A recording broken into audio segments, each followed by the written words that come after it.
Thank you, Gina. Well, she's officially been in the Senate for almost about 2 months. Well, this morning, Arizona Senator Martha McSally is back here in the Valley to talk about her work so far and some of the other big issues facing Arizona and the entire country. So first off, we welcome you back as Senator. I know it was a roller coaster of a ride to get to the Senate.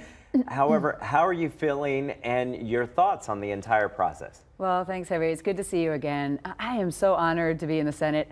We had a tough fight in the campaign. We lost, and then to be given the opportunity to be appointed, I'm just really humbled and honored to be serving in this position and just really grateful for it. So we're hitting the ground running to make a difference for Arizonans, and I'm just really honored to be in this position. And when you talk about hitting the ground running, you certainly faced a big obstacle coming in, and that was the historic partial government shutdown. I know you were very vocal during that. You decided to withdraw your own paycheck. But why? You had mentioned the whole thing was unnecessary. Why do you say that? Well, first of all, it's our job. It's members' jobs in Congress to settle our differences and to fund the government and to not hurt people while we're sorting through our differences. So I just thought it was unnecessary. We should sit down and find common ground and work through those issues. These deadlines are not a surprise when they come up. Every year, the fiscal year starts on October 1st. So let's work through those differences and figure out what we need to do to prioritize our funding and not hurt people by shutting down the government like we saw happen. And when you talk about working through your differences, then you were given an additional 3 weeks for the Senate and the House to come together, try to figure out the rest of that funding. What was the process like? And was there partisan bickering, or were you guys able to compromise? Yeah, so there was a group of appropriators who are used to working together on both sides of the aisle, but it was a pretty difficult, politically charged environment. You had some members on the other side saying they wanted $0 for barriers, and they used to support those types of things for years. And the Border Patrol was asking in certain areas. And so it was a bit politicized, but I'm glad that they were able to find some common ground. It wasn't perfect, wasn't all that I had hoped for, but it opened up the government. It provided $22 billion for border security, funded the rest of the departments and agencies that were needed to fund, back paid our Border Patrol agents and those who had pay withheld, and move us forward as a down payment really on border security, including 55 miles of new barriers where they're needed in the Rio Grande sector, which is one of the hottest areas for illegal activity right now. So in that compromise, eventually you came up with well short of what the president was asking for. He was demanding $5.7 billion. You came well short of that. Where did that come from, considering what he wanted and you guys all working together? Well, I think there was, again, a number of discussions in the negotiations. And keep in mind, Nancy Pelosi had said zero, like not $1 for border barriers. So the fact that we're going to have 55 new miles in the sector that the Border Patrol really needs it. And this is funding just for the next 7 months. We also had some new technology at the ports of entry that was in that package, which is really important for detecting the opioids and the hard drugs that come through our ports of entry. Also some humanitarian assistance. So again, it's a divided government, and it was a level of compromise, I think, on both sides.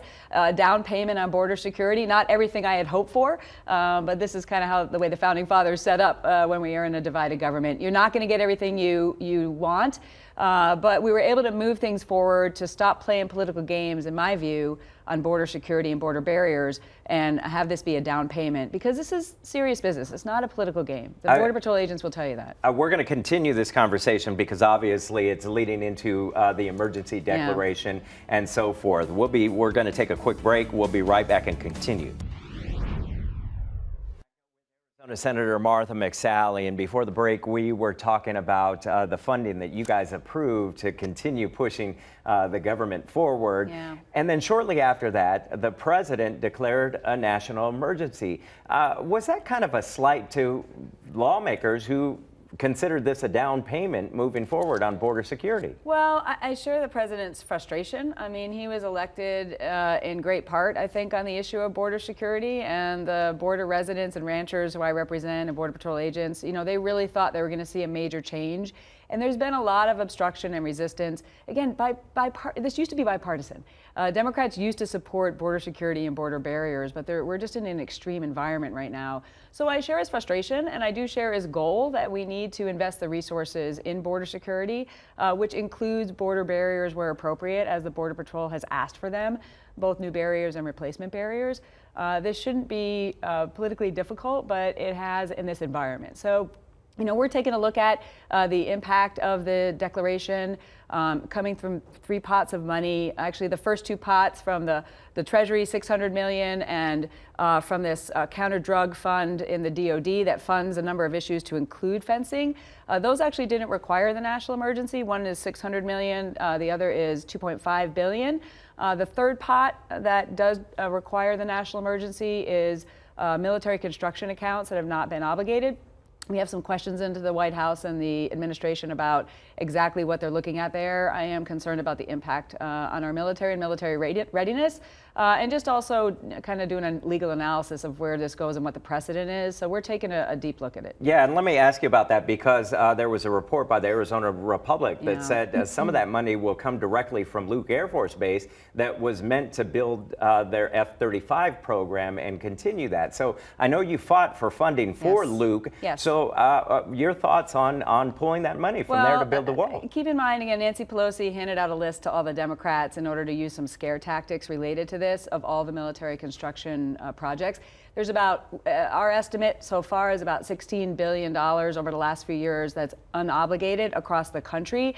And so as we're looking at what the priorities are and how this would happen, we're asking questions to the White House. So it's not necessarily true that Luke would be impacted, or Davis-Monthan, or some of the other projects on the list, but these are some of the questions we have. We think we should be able to secure the border, invest those resources that are needed, and support our military, do both of them, not one or the other. All right, let me just ask you, we're running out of time. Yeah. I feel like we could talk forever, but your thoughts on the campaign moving forward, because you're already looking at 2020, where Mark Kelly has already said that he's ready to run against you. Yeah, I mean, the last campaign's hardly even over. We now have this amazing opportunity for the next 2 years to be a senator. I'm not going to talk about a Democrat primary. All the best to them, and it's our time now really to do the job for the people of Arizona, to make a difference for the constituents that I represent. I take that seriously. I don't take that lightly. I am so honored to be here. These next 2 years are an opportunity for us to really make a difference for people, and that's what I'm focused on. All right. Thank you very much. We're going to continue this conversation. We'll have more tonight on Good Evening Arizona. Thank you very much. Good to see you. Good to see you.